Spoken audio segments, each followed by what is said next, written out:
orang-orang yang berusaha untuk tobat, untuk kembali ke jalan yang benar, mereka terbentur oleh stigma-stigma, stereotip yang memang sudah ada di masyarakat. Dan kita bertugas untuk bagaimana merangkul mereka. Kita sebagai masyarakat bagaimana bisa merangkul mereka, membantu mereka untuk entas disengagement itu tadi dari kelompok teror.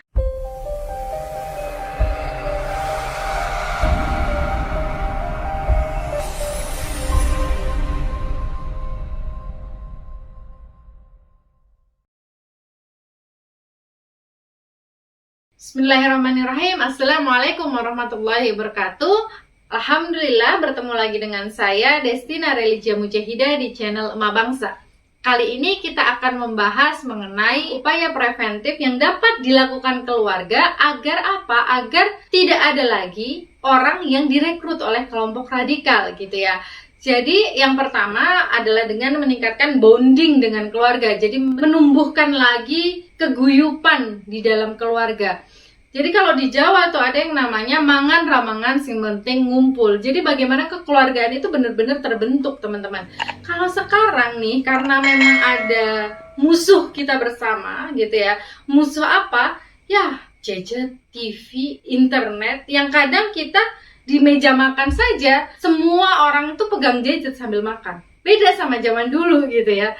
Zaman dulu tuh ya mangan bareng-bareng, kalau perlu nampan satu itu buat makan berenam, bertujuh, berdelapan, semua anak dan juga orang tua mereka. Dan ini yang perlu kita munculkan kembali. Budaya-budaya ini yang perlu kita munculkan kembali agar keguyupan dan bonding itu kembali terbentuk.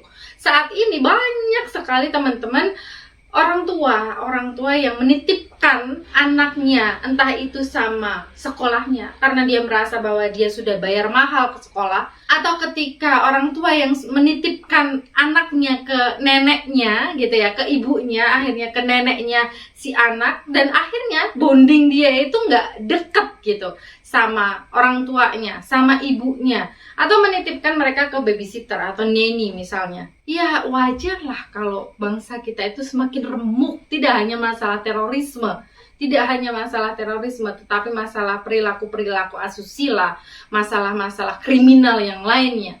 Karena memang kuncinya itu awalnya itu dari keluarga, fondasinya itu dari keluarga, bukan dari sekolah, bukan dari bagaimana neneknya atau neninya atau babysitternya itu bisa mendidik. Karena memang didikan pertama itu harusnya dari orang tua, teman-teman. Itu yang perlu kita sadari bersama. Oke, kemudian upaya preventif yang kedua yang dapat kita lakukan untuk dapat menghindari aksi terorisme atau menghindari agar anak-anak kita itu tidak direkrut oleh kelompok radikal adalah penanaman nilai agama sedini mungkin.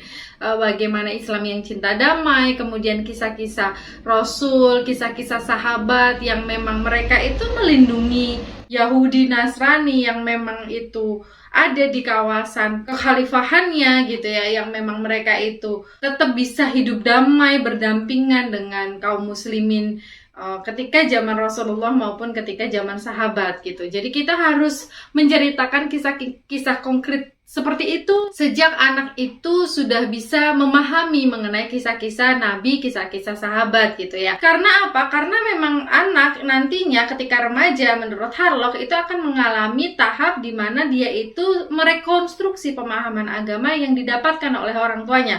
Tetapi ketika dia itu sudah mendapatkan penanaman agama yang baik, fondasi yang sudah baik, insya Allah tidak akan dengan mudah untuk terekrut oleh kelompok-kelompok radikal begitu ya. Kemudian hal yang ketiga yang dapat kita lakukan sebagai orang tua dalam upaya preventif agar anak tidak terekrut oleh kelompok radikal adalah membentuk personal identity anak sedini mungkin. Kenapa personal identity yang dibentuk? Kenapa harus identitasnya dibentuk? Teman-teman bisa melihat di link di atas ya. Jadi di sana saya sudah menjelaskan mengenai personal identity versus social identity yang memang sudah dikemukakan oleh Tajwal dalam mengulas terorisme di Indonesia khususnya yang saya bahas di situ. Kemudian begini teman-teman, personal identity itu berhubungan dengan kelebihan, kekurangan diri, mengenal diri, kemudian memaksimalkan potensi diri agar dia itu memiliki karakter, kepribadian, dan identity yang kuat. Identitinya tentunya adalah personal identity itu sendiri gitu ya, agar dia tidak mudah terombang-ambing dan akhirnya terekrut oleh kelompok radikal. Kemudian menurut Hendro Priyono dan juga Prof. Sarlito Wirawan Sarwono almarhum, dialog yang beradab dari hati ke hati itu dirasa lebih efektif untuk mengentaskan terorisme di Indonesia. Dan lebih lanjut, menurut Gunaratna dan Hasan 2011, menangkap, memenjarakan, kemudian membunuh gitu ya, itu kurang efektif dalam mengentaskan terorisme. Terlebih ketika misalnya nih teman-teman ya, ada yang mengatakan masalah ZA kemarin yang memang dia itu baku tembak di Mabes Polri itu nggak apple to apple. Ada yang mengatakan dia cewek, kenapa hanya bawa senjata senapan yang itu tidak mematikan harus ditembak gitu ya. Banyak pertanyaan seperti itu. Tetapi memang SOP-nya seperti itu yang saya ketahui selama ini. SOP-nya seperti itu karena kita nggak tahu dia bawa bahan peledak apa di tubuhnya dia. Jangan-jangan itu hanya pancingan saja agar dia itu bisa memakan korban lebih banyak gitu. Kenapa nggak dilumpuhin aja ya? Karena itu kita nggak tahu dia bawa bahan peledak seperti apa gitu. Dan ya sudahlah, itu memang mungkin akan menimbulkan bibit-bibit radikalisme baru sebenarnya dengan menangkap, memenjarakan, dan bahkan membunuh. Apalagi itu wanita yang hanya bawa senapan yang nggak mematikan itu, senapan gas gitu ya.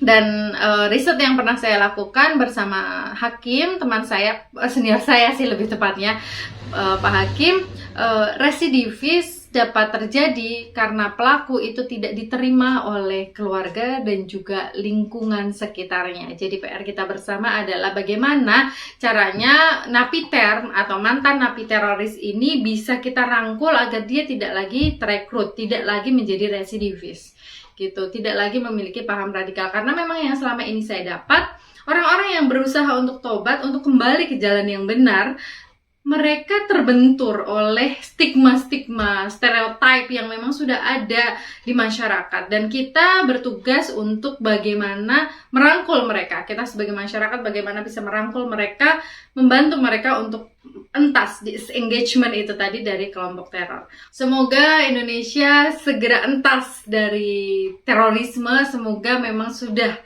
berakhirlah terorisme di Indonesia gitu ya. Sudah capek, sudah banyak korban, dan memang lagi-lagi Islam yang menjadi kambing hitam dari aksi yang sudah dilakukan oleh pelaku teror ini, karena memang mereka berlindung dan mengatasnamakan aksi mereka sebagai jihad gitu ya.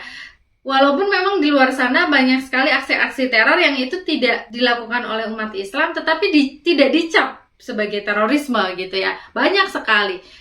Next video insya Allah kita akan membahas mengenai faktor disengagement pelaku teror itu apa saja. Ada faktor internal, ada faktor eksternal, tapi mungkin itu akan saya bahas selain waktu ya. Oke, mungkin cukup sekian apa yang bisa saya share kali ini, pengalaman saya, riset saya, dan juga apa yang sudah saya ketahui mengenai terorisme. Kalau teman-teman ada pertanyaan atau ingin sharing sesuatu, boleh tulis di kolom komentar atau DM saya di Instagram The Emak Bangsa. Jika teman-teman merasa bahwa video ini bermanfaat, boleh like, share, dan juga subscribe. Assalamualaikum warahmatullahi wabarakatuh.